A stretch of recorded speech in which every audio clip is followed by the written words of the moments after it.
ದುರಂತದ ಕೊನೆ ಕ್ಷಣದಲ್ಲಿ ಏನಾಯಿತು ಈ ವಿಮಾನದಲ್ಲಿ ಅಂತ ಬಂದಾಗ ಬೇಕಾದಷ್ಟು ವಿಚಾರಗಳಿದೆ. ಕಾಕ್ಪಿಟ್ ವಾಯ್ಸ್ ರೆಕಾರ್ಡರ್ ಬೇಕಾಗುತ್ತೆ, ನಮಗೆ ಬ್ಲ್ಯಾಕ್ ಬಾಕ್ಸ್ ಬೇಕಾಗುತ್ತೆ, ಪೈಲಟ್ಗಳ ನಡುವಿನ ಸಂಭಾಷಣೆ ಬೇಕಾಗುತ್ತೆ. ಇದ್ಯಾವುದೂ ಕೂಡ ಇನ್ನೂ ಅಂತಿಮ ಆಗಿಲ್ಲ. ಇನ್ನೂ ಅಂತಿಮ ಆಗಿಲ್ಲ. ಅದರದ್ದು ಈ ಥರನೇ ಮಾತಾಡಿದ್ದಾರೆ ಅಂತ ಕೂಡ ಹೇಳೋಕ್ಕೆ ಆಗ್ತಾ ಇಲ್ಲ. ಕೆಲವರು ಹೇಳೋದು ಮೇಡೆ ಮೇಡೆ ಅಂತ ಅವ್ರು ಹೇಳಲಿಲ್ಲ ಅಂತಾರೆ. ಕೆಲವರು ಹೇಳ್ತಾ ಇದ್ದಾರೆ ಇಲ್ಲ ಅವ್ರು ಹೇಳಿದ್ದಾರೆ.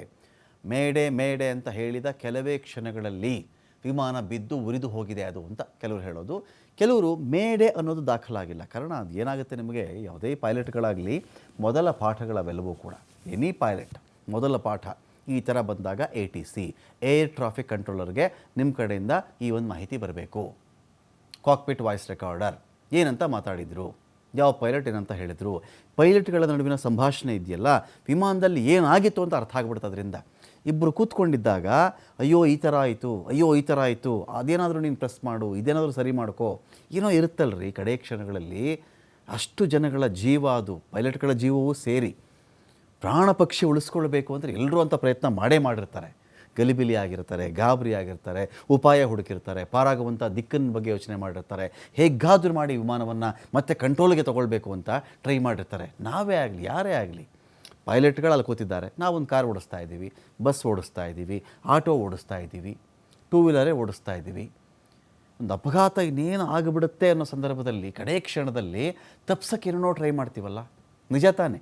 ಗಾಡಿ ಕಾರಲ್ಲಿ ಹೋಗ್ತಾ ಇರ್ತೀವಿ, ನಾಯಿ ಅಡ್ಡ ಬಂತು, ಹಸು ಅಡ್ಡ ಬಂದುಬಿಡ್ತು, ಒಂದು ಮಗುನೇ ಅಡ್ಡ ಬಂತು, ಏನೋ ಒಂದು ಬಂಡೆ ಬಿದ್ದು ಹೋಯಿತು, ಕಡೆ ಕ್ಷಣ ಒಂದು ಎಫರ್ಟ್ ಮಾಡ್ತೀವಲ್ಲ ತಪ್ಪಿಸ್ಬೇಕು ಇದನ್ನು.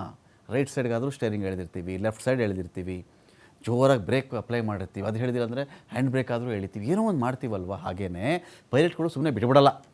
ಎಲ್ಲ ಏನೋ ತಪ್ಪಾಯ್ತಪ್ಪ, ಇಂಜಿನ್ ತಪ್ಪಾಯಿತು ಅಂದ ತಕ್ಷಣ ಎಲ್ಲರೂ ಕೈ ಮೇಲೆ ಎತ್ತಿಬಿಟ್ಟು ಸುಮ್ಮನೆ ನಿಂತುಬಿಡಲ್ಲ ಯಾರೂ. ಸ್ವಂತ ಒಂದು ಪ್ರಯತ್ನಗಳಾಗಿದ್ದಾಗ ಅವರ ನಡುವಿನ ಸಂಭಾಷಣೆ ಇರುತ್ತಲ್ಲ, ಕಾಕ್ಪಿಟ್ ವಾಯ್ಸ್ ರೆಕಾರ್ಡರ್, ಆ ವಾಯ್ಸ್ ರೆಕಾರ್ಡರ್ ಸಿಕ್ಕು ಅದರಲ್ಲಿರ್ತಕ್ಕಂಥ ಒಂದಷ್ಟು ಮಾಹಿತಿ ಸಿಕ್ಕಾಗ ನಮ್ಗೆ ಅದರ ಒಂದು ವಿಷಯ ಗೊತ್ತಾಗುತ್ತೆ. ಬ್ಲ್ಯಾಕ್ ಬಾಕ್ಸ್ ಸಿಕ್ಕಿದಾಗ ಇದೆಲ್ಲವೂ ಕೂಡ ಗೊತ್ತಾಗುತ್ತೆ. ಸಹ ಪೈಲಟ್ ಶಾಂಭವಿ ಪಾಠಕ್ ಅವರು ಕೂಡ ಒಂದಷ್ಟು ಮೇಡೆ ಅಂತ ಕರೆ ಕೊಟ್ಟಿರಬಹುದು. ಓ ಶಿಟ್ ಅನ್ನೋ ಒಂದು ಪದವನ್ನು ಕೂಡ 2 ಬಾರಿ ಬಳಸಿದ್ದಾರೆ ಅಂತ ಗೊತ್ತಾಗ್ತಾ ಇದೆ. ಇಲ್ಲಿ ಬಾರಾಮತಿಯ ಫ್ಲೈಯಿಂಗ್ ಸ್ಕೂಲ್ನ ಮೂಲಗಳು ಈ ಒಂದು ಮಾಹಿತಿ ಹೇಳ್ತಾ ಇವೆ. ಇದು ಇನ್ನಷ್ಟೇ ಒಂದು ರೀತಿಯಲ್ಲಿ ಅಫಿಷಿಯಲ್ ಆಗಿ ಬರಬೇಕಷ್ಟೇ. ಇದು ವಿಮಾನ ಯಾಕಪ್ಪ ನೆಲಕ್ಕಪ್ಪಳಿಸ್ತು ಅಂತ ನೋಡಿದ್ರೆ ಫೆಬ್ರವರಿ 5ನೇ ತಾರೀಕು ಪುಣೆ ಜಿಲ್ಲಾ ಪಂಚಾಯಿತಿ ಚುನಾವಣೆ ಇದೆ. ಈ ಎಲೆಕ್ಷನ್ನಲ್ಲಿ ಅಜಿತ್ ಪವಾರ್ 4 ರ್ಯಾಲಿಗಳನ್ನು ಉದ್ದೇಶಿಸಿ ಮಾತನಾಡಬೇಕಾಗಿತ್ತು. ಇದಕ್ಕೋಸ್ಕರ ಇವತ್ತು ಬೆಳಗ್ಗೆ 8:10ಕ್ಕೆ ಮುಂಬೈನಿಂದ ಹೊರಟಿದ್ರು ಅವರು. ಬಾರಾಮತಿಯಲ್ಲಿ 8:45ಕ್ಕೆ ವಿಮಾನ ಲ್ಯಾಂಡ್ ಆಗಬೇಕಾಗಿತ್ತು. ಆದರೆ ಮಂಜು ಕವಿದಿದ್ದರಿಂದ ರನ್ವೇ ಸ್ಪಷ್ಟವಾಗಿ ಕಾಣಿಸ್ಲೇ ಇಲ್ಲ. ತಕ್ಷಣ ಪೈಲಟ್ ವಿಮಾನವನ್ನು ಸ್ವಲ್ಪ ದೂರ ಹಿಂದಕ್ಕೆ ಕೊಂಡೊಯ್ತಾರೆ.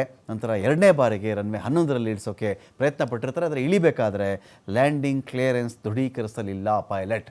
ವಿಮಾನ 2ನೇ ಬಾರಿಗೆ ರನ್ವೇ ಸಮೀಪ ಹೋಗಬೇಕು ಅಂತ ಟ್ರೈ ಮಾಡಿದಾಗ ರನ್ವೇ ಹೀಗೆ ಕಾಣಿಸ್ತಾ ಇದೆ ಅಂತ ಪೈಲಟ್ ಸುಮಿತ್ ಕಪೂರ್ ವರದಿ ಮಾಡ್ತಾರೆ. ನಂತರ ವಿಮಾನಕ್ಕೆ ಲ್ಯಾಂಡಿಂಗ್ ಆಗೋದಕ್ಕೆ ಅನುಮತಿ ಕೊಡಲಾಗುತ್ತೆ. ಆದರೆ ನಿರ್ಣಾಯಕವಾಗಿ ಪೈಲಟ್ ಯಾವುದೇ ರೀಡ್ ಬ್ಯಾಕ್ ಕೊಡಲಿಲ್ಲ. ಅಂದರೆ ಅದನ್ನು ಪುನರಾವರ್ತಿಸುವ ಮೂಲಕವಾಗಿ ಲ್ಯಾಂಡಿಂಗ್ ಕ್ಲಿಯರೆನ್ಸ್ ದೃಢೀಕರಿಸಲಿಲ್ಲ.